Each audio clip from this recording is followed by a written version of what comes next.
side of him. I think he's still that same Steve. He's still that. But now you're also seeing another side of him that he never had to show. Telling people you work with, I don't want you even to be next to me. Like, I have such disdain for you that I'm annoyed by your presence. His TV talk show. Okay, this was the one he had on NBC just recently. Whatever, yeah. The one that damn, who took his show from him? Kelly Clarkson. How can Kelly Clarkson take your show? I heard you go on the air and you said, my sister done burned too many bridges, and there's nothing I can do for her now. Steve, do you know how hurt? Let's be honest, Steve Harvey's been the face of smooth talk, crisp suits, and motivational one-liners for decades. But recently, the shine's starting to crack, because the version of Steve Harvey the world worships, the charming uncle who always knows what to say, isn't the same one his fellow comedians are describing. Nah, this version sounds more like Hollywood's favorite hustler with a halo on. We're talking about a man who allegedly told his staff not to look him in the eye while preaching faith and humility on TV. Like, how do you go from hosting Family Feud to beefing with your own team over eye contact? And when Kelly Clarkson took over his NBC slot, that wasn't just another TV shuffle, that was a power shift. The student replacing the self-proclaimed king. Fans called it karma in HD. Because behind the smile, Steve's circle was already whispering about burned bridges, betrayal, and the kind of ego that makes enemies out of old friends. Then came that clip, his own sister calling him out on air. "Steve, do you know how hurt I was?" And the internet ate that up. It wasn't just drama, it was irony on a silver platter. See, Steve Harvey built his empire preaching loyalty, integrity, and faith. But when your own people start saying you left them behind on the climb up, that's not just gossip, that's a pattern. And the wildest part? The more accusations stack up, the more polished his motivational speeches become. Like, man's out here teaching people how to manifest blessings while allegedly snatching credit from the ones who helped him rise. But that's not even the wild part. Because what comes next? The people closest to Steve, his own peers, start breaking their silence. And they're not just spilling tea, they're bringing receipts. Same guy who rails against people who don't believe in his particular voodoo. Right? Against gay people. Against gay people, against AIDS. Behind that perfect smile and those shiny cufflinks, there's a whole graveyard of friendships, loyalty, and laughter that never made it to prime time. Let's be real, nobody becomes that famous without making enemies. But Steve Harvey's critics aren't random haters. They're other comedians. The people who know what it's like to grind through sleepless nights and smoky clubs just to get 5 minutes on stage. And when those people start saying you betrayed the code, that's not shade, that's an exposed nerve. Because the code in comedy is simple. You don't steal jokes, you don't sell out your friends, and you definitely don't act like the moral police while doing shady backroom deals. Yet here we are, with Steve Harvey being accused of doing all three. You got folks saying he'd preach about faith on Sunday and finesse contracts on Monday. The man's double life allegedly went from praise God to play the game faster than you can say survey says. And for years, everyone stayed quiet. Hollywood's silence isn't peace, it's fear dressed up in Prada. Nobody wanted to risk speaking out against America's Uncle Steve. But now the floodgates are open. Old friends are turning into whistleblowers. Industry insiders are pulling up clips, receipts, and I was there when stories. And it's painting a version of Steve Harvey that's less inspirational mogul and more master manipulator. Fans are stunned, but comedians, they're like, finally, y'all catching up. Because this isn't new, it's just new to the internet. And if you think this story ends with stolen jokes, oh, you're not ready. The next part? It's the part where the same comedians who once praised Steve start dragging him live on camera. And trust me, they did not hold back. With Steve Harvey is that he used my material on both his platforms. Yeah. After I talked to him, I saw him at Def Jam, I went up and talked to him, I said, man, you're using my material. Here's where the storm really starts. Mark Curry, yeah, Mr. Cooper himself, straight up says Steve Harvey jacked his material. Not once, not twice, but on multiple platforms. Imagine spending years crafting your bits, your timing, your signature stories, and then seeing another man perform them on national TV like they were his all along. And not just any man, Steve Harvey, the face of motivational success, the guy who tells everyone to follow your dreams while allegedly following your script. Mark said it wasn't just jokes, it was personal stories, stuff from his own life, his own Halloween bit, the kind of thing nobody else could have lived through. That's what made it sting. It's like your friend borrowing your car and then showing up in a commercial saying it's his. And this is where Steve's double image starts to split. On one hand, he's the wholesome family man, the preacher of hustle, the walking LinkedIn quote. On the other, he's the alleged comedy kleptomaniac who treats originality like a buffet line. Fans started noticing the overlaps too. TikTok detectives began posting side-by-side clips, Mark's original set versus Steve's version, and the similarities were way too close for comfort. Reddit threads blew up with titles like, "Did Steve Harvey really steal from Mark Curry?" and "How much of Steve's success is actually his?" The internet did what it always does. It turned receipts into headlines and outrage into content. But here's what makes it worse. When Mark confronted him about it, Steve allegedly brushed it off. No apology, no denial, just a shrug. Like it's show business, not church. And maybe that's how he really sees it. Because while fans were busy clapping for Steve's grind, comedians were watching him climb over their shoulders.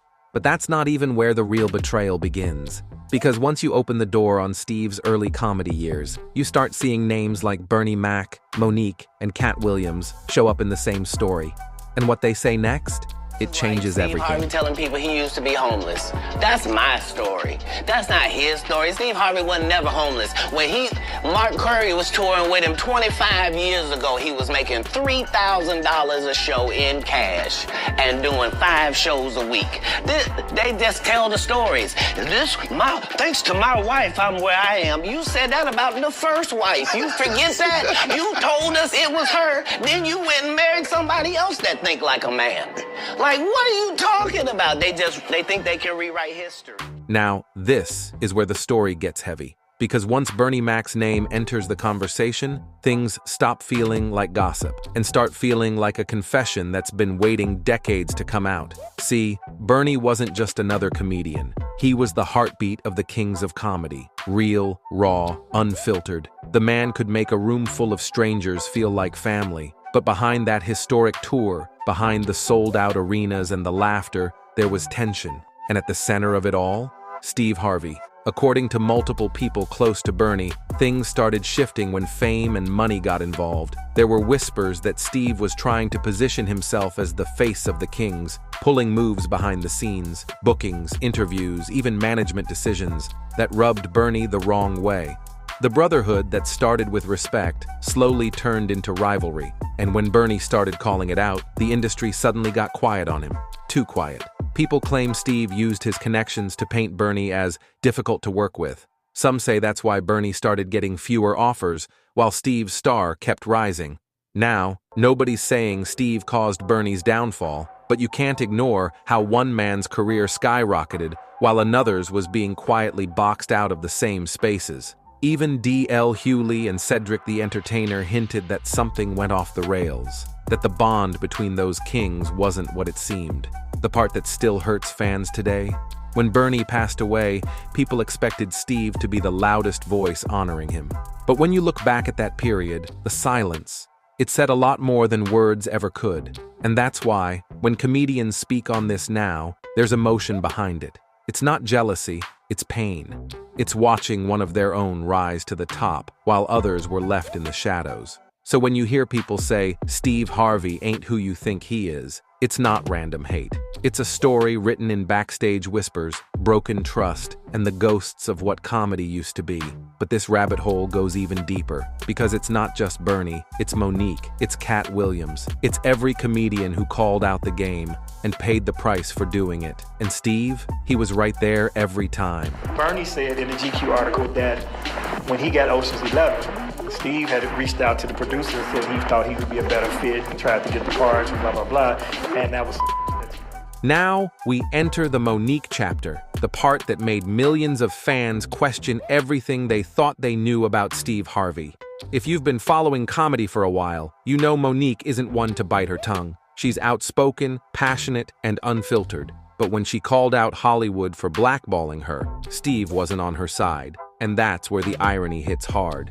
Because not too long before that, Steve was the same man telling Monique to never compromise your integrity. He told her to stand tall, to protect her principles, even if it costs her everything. But when the cameras started rolling, that message changed real quick. On live TV, Steve told Monique she couldn't win the game of life if she kept playing the integrity game. He said, "We're in the money game, not the integrity game." Those words hit like a slap, because it wasn't just advice, it was a confession. Steve had just told the world what many comedians already believed, that he'd rather protect his position than his principles. Monique looked heartbroken in that interview. She wasn't arguing for fame, she was fighting for truth. For every comedian, actor, or creator who ever got punished for speaking up. And here's where it gets even deeper. Not long after that interview, clips started resurfacing, old footage of Monique praising Steve, calling him a brother. She once believed in him, trusted him. But that trust? It didn't survive the Hollywood spotlight. Monique later said, "It's not that Steve changed, it's that fame revealed who he really was." And you know what? That line echoed through every corner of Black Hollywood. Because when you add Monique's story to Bernie's and then to Mark Curry's, a pattern starts forming. The same man who preaches loyalty seems to leave a trail of people feeling betrayed, unheard, or used. But Monique wasn't the only one who saw through it. Enter Cat Williams, the wild card of comedy. Cat never played by Hollywood's rules. And when he spoke about Steve, he didn't hold back. He called him out for being the face of fake unity. Said Steve only talks about brotherhood when the cameras are on. And when you look at how Cat got sidelined while Steve kept collecting TV shows and brand deals, you start to wonder if maybe Cat wasn't lying. Because in Hollywood, speaking truth has consequences, and staying silent, well, that's how you stay rich. So while Steve's on stage preaching success, others are asking, at what cost? Appreciate their jokes being stolen, and Steve Harvey has rubbed several comedians the wrong way. Well, it looks like Harvey has found himself in some trouble. No Halloween costume. I think we UPS, I guess. I don't know. You've heard me say that every Halloween I had the same outfit on. I just had a brown box, and he just told me to tell everybody I was a UPS man. My material on his show, so I had a beef on that. On what show? When he was on the bullshit talk show he had, and he did all my Halloween material one Halloween. Says he knows that Steve Harvey stole his Halloween bit because it was a personal story. He was talking about himself growing up. This cat is hot. Please put your hands together for Cat Williams. Saying you are not supposed to be at the gas station making life decisions. Can't even pump gas like you used to no more. If you put $15 in your tank, you had time to bond with your vehicle. You had time to put the nozzle in and put the nozzle in there and hit it. Set the clicker and look through your car and clean off the dashboard. Be sitting there talking, be on your phone. Hey, what's happening? Be walking around, cleaning the windshield. Run in the store and get some Pringles and a Snapper, and it'll still be pumping. Okay, you go in there, bring me a wine cooler. Bring me a cooler, dog. Not no more. Can't even turn around good for that son of a bitch click. As soon as you put it in, just click, click. Get in there and start it up, and you can't believe that damn needle is a quarter tank of gas. The same Steve that went to go watch Mark Curry do his whole sitcom and then stole everything Mark Curry had. Now Steve got a sitcom where he the principal and he wear a suit and then he gets this high top fade, making all black men think he got the best lineup in the business. And it's a man unit. Then you ask him, why you not a movie star? I didn't want to be a movie star. This the same that hated on Bernie with this same thing. I didn't want to be a movie star. No, you couldn't be a movie star. There are 30,000 new scripts in Hollywood every year. Not one of them asks for a country bumpkin black dude that can't talk good over KB and look like Mr. Potato Head. There ain't none. You would have to have range. I played a lot of characters, 60 movie roles. I'm not playing Cat Williams in there. And that's when the gloves came off. Cat Williams didn't just throw shade, he dropped a full eclipse on Steve Harvey's Mr. Family Feud image. In that interview, Cat basically said what everyone else had been whispering for years. Steve isn't just playing the game, he is the game. The smooth-talking, brand-safe, corporate-friendly version of comedy that made networks comfortable while everyone else had to fight for scraps. Cat compared Steve to the teacher's pet of Hollywood. You know, the one who tells on the whole class just to keep his A+. He said Steve was the kind of comedian who traded authenticity for applause, who smiles for white audiences while quietly stepping over his peers. And when you listen to that take, it hits different. Because behind all the fancy suits, the motivational quotes, the act like a success books, there's this quiet question echoing through the culture. Did Steve Harvey make it because he was great or because he was safe?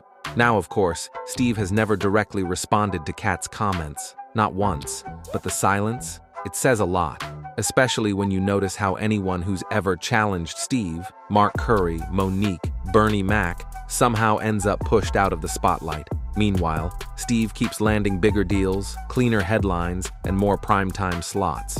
Coincidence? Maybe. Pattern? Definitely starting to look like one. Fans started connecting dots like it was a conspiracy board. Tweets like, "Greater than Cat Williams been warning us about Steve since 2010, and every time someone calls Steve out, their career just disappears."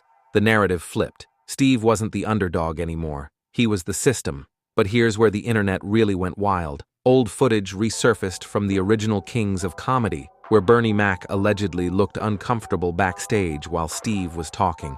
People began saying, wait a minute, was there tension even back then?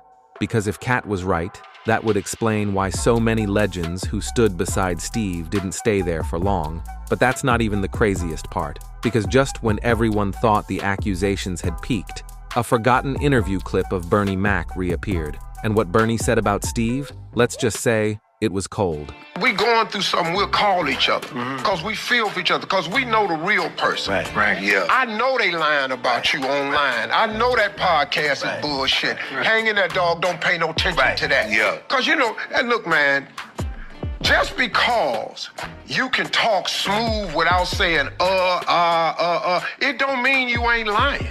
Right. I be sitting up here looking at these podcasts of these other comedians that's going on talking about other comedians. Hold up, dog. Where did that shit come from? When did we become that? When did we get into tear each other down business? Because you ain't never heard me say not a disparaging remark against another comedian nowhere. You ain't heard him or him. Because we ain't cut from that cloth. Right. So what is your motive for doing this here? And you're not going to tear him down. And look, man, I got a real platform. And this is the moment that shook the internet to its core. Because when Bernie Mac speaks, people listen. And in that old interview, you can feel the pain behind the punchline. Bernie wasn't talking like a rival. He was talking like a friend who'd been betrayed. He said, Steve wanted to be the king, but kings don't steal thrones. Ouch. You could practically hear the respect dying mid-sentence. Now, if you remember the original Kings of Comedy, Steve, Bernie, Cedric the Entertainer, and DL Hughley, they were unstoppable. A historic moment for black comedy. But behind the laughter, there was tension brewing, and Bernie's words finally confirmed it. Rumors had been swirling for years that Steve was trying to position himself as the lead of the group, handling press differently, cutting private deals, even negotiating solo interviews without the others knowing. And when Bernie found out, yeah, let's just say he didn't laugh.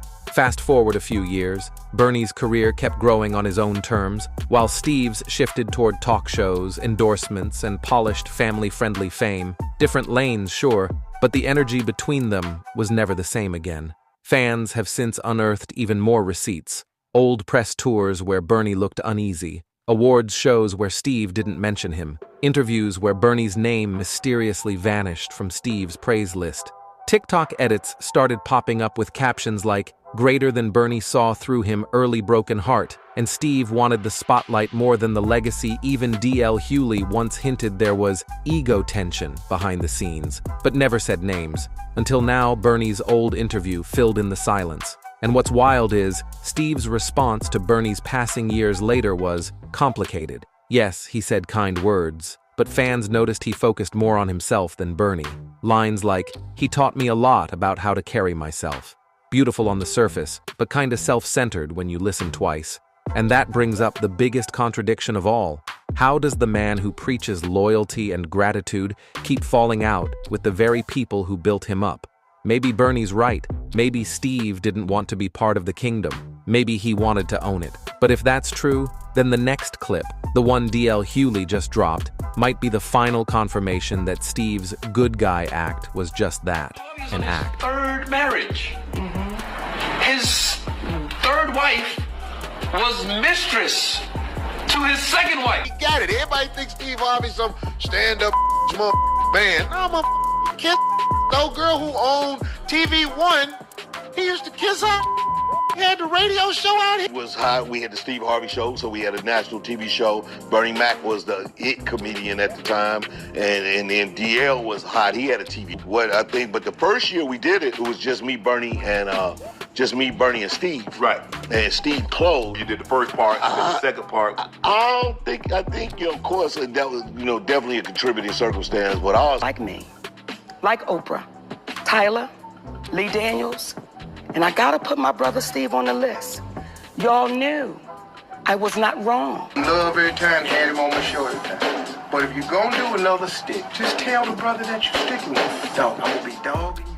And there it is, DL Hughley finally saying the quiet part out loud. You can hear it in his tone, that mix of disappointment and exhaustion that only comes when loyalty meets ego. DL wasn't just reminiscing. He was low-key confirming that the kings of comedy fell apart because of pride, politics, and personal beef. And yes, Steve Harvey's name keeps landing right in the middle. For years, fans believed those four men were unbreakable, brothers in laughter, legends with unity. But behind closed doors, it was like Game of Thrones in matching suits. Bernie wanted legacy, Cedric wanted balance, DL wanted respect, and Steve wanted control. People used to joke that Steve was the talk show king. But when you think about how many friendships got lost in his rise, that crown looks a little heavier now. TikTok has been running wild with edits. Bernie shaking his head in interviews, Monique crying on Steve's show, Cat Williams calling him out, Mark Curry saying his jokes were stolen, and right underneath, comments like, greater than, at this point, Steve Harvey is the Thanos of comedy, collecting careers like Infinity Stones. Savage, but not entirely wrong. What's crazy is, Steve's empire still stands. Despite every accusation, he keeps reinventing himself, from comic to talk show host to relationship guru to motivational speaker.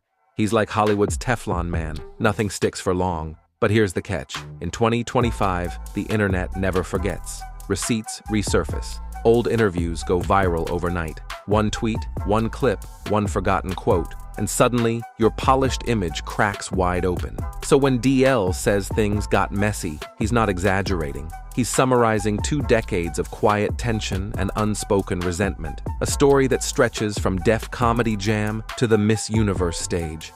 And yet, somehow, Steve keeps smiling through it all. But maybe that's the real performance. Because when you peel away the tailored suits, the smooth monologues, and the motivational one-liners, what's left might not be the wise mentor we've been watching. It might just be a man who built his empire on other people's stories and never looked back. So, what do you think? Did Steve Harvey really mastermind his success? Or just master the art of taking credit?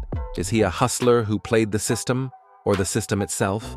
The truth about Steve Harvey's rise is something people have whispered about for years, but only now are the voices starting to line up. Every story, every interview, every resurfaced clip paints a picture of a man who learned early that fame doesn't come to those who wait. It comes to those who move first, even if that means stepping over someone else. The comedy world is a small circle, and everybody knows who wrote what, who helped who, and who changed when the lights got brighter. When Mark Curry said Steve took his material, it wasn't about one joke, it was about ownership. Ownership of identity, of legacy, of credit. For decades, comedians built their names on originality. Your set was your fingerprint. If somebody else used it, it wasn't just theft, it was identity fraud. And that's what makes the accusations sting. When Cat Williams said Steve took his routines, when Bernie's friends said he tried to grab his roles, they weren't just talking about competition. They were talking about betrayal among people who once called each other brothers. As time passed, Hollywood polished Steve's image into something spotless. The smile, the suits, the talk shows, the motivational speeches. But the people who knew him before all that still remember the man behind the curtain, the one who made sure his story was the one being told, even if it meant erasing others. You can hear it when DL Hughley talks about things getting messy. You can hear the weight in his voice. It's the kind of honesty that only slips out when you've been quiet too long. Back in the day, those comedians weren't just performers. They were a family. They shared buses, clubs, hotels, laughs, and late-night dreams about making it big. And for a while, they all believed they would rise together. The Kings of Comedy tour was supposed to be proof that unity could win. But fame doesn't always reward loyalty. When one person starts to outshine the rest, the spotlight can turn into a weapon. It can divide brothers who once stood shoulder to shoulder. Bernie Mac was the people's champion. Raw, fearless, grounded. He spoke for the working man, for the streets. Steve was the businessman, the calculated face that Hollywood could market. Two kinds of power, two kinds of influence. When those energies clashed, it was only a matter of time before rumors started. The producer's calls, the audition whispers, the quiet deals. Bernie wanted respect, Steve wanted control. And when Bernie passed, the silence around that circle grew heavier. Every interview that came out after seemed to circle back to one name. Even if nobody said it directly, the implication hung in the air. Did Steve move differently once Bernie was gone? Did the balance shift for good? No one wanted to be the one to say it, but the way the others talked told its own story. Then there's Monique. Her fallout with Steve wasn't just about one TV argument. It was a public crack in an old bond. When she said she was blackballed and Steve told her it was the money game, it exposed two different codes. One was about integrity, the other about survival. Steve was speaking from experience. He'd played Hollywood's game long enough to know how unforgiving it can be. To him, compromise wasn't betrayal, it was business. But to the people watching, it looked like he'd chosen the system over his own people. That moment became symbolic. You could freeze the frame and see the shift. The teacher talking down to the student, the friend turned gatekeeper. Monique's disappointment mirrored what so many others had felt in private. And it wasn't the first time Steve had been accused of choosing power over principle. The pattern goes beyond comedy. Former colleagues from his radio show, production teams, and writing rooms have spoken about how loyalty to Steve rarely went both ways. People said once he got what he needed, he moved on without looking back. That kind of ambition can build an empire, but it leaves cracks in the foundation. Even with all the whispers, Steve has continued to stand tall. Every time controversy hits, he finds a way to rebrand, to smile, to pray on camera, to turn criticism into another sermon. It's a skill few in Hollywood possess. He understands presentation better than anyone, how to turn flaws into lessons, how to control the narrative before it controls him. Still, the more the years pass, the more the mask slips. Social media changed everything. Old interviews resurface, old collaborators find platforms, and audiences have become investigators. People are connecting dots that used to stay hidden. The contrast between the man preaching faith and family on TV and the stories from his peers is hard to ignore. Steve once said he was homeless and hungry before success. Mark Curry and others say that wasn't true, that he borrowed their struggles and wore them as his own.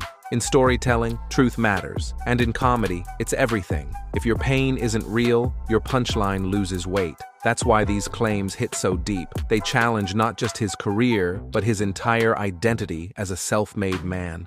As time goes on, it's clear that Steve's story is a reflection of something bigger in entertainment, the conflict between ambition and authenticity. Hollywood rewards those who can adapt, even if it means blurring moral lines. For every person who calls him out, there are thousands who still see him as an inspiration, proof that confidence and faith can move mountains. Maybe that's the paradox of Steve Harvey. He's both the dream and the warning. The comedians who speak out aren't doing it for fame. Many of them already had their moment. They're doing it because they want credit for the roads they paved. They want history to remember that before the bright lights, there was brotherhood. And once the lights came on, some bonds never survived the glare. Behind every joke Steve tells, behind every motivational quote, there are echoes, voices of peers who say, "That line sounds familiar," or "That was my story." You can only silence that chorus for so long before people start to listen. Yet, in the middle of all this noise, Steve continues to move. He's hosting game shows, writing books, mentoring entrepreneurs, turning himself into a brand bigger than comedy itself. That's what makes this story so complicated. He's not a villain in a movie. He's a man who learned how to win in a world that doesn't always reward kindness. Maybe the truth is that Steve Harvey's success is a lesson in what it costs to survive.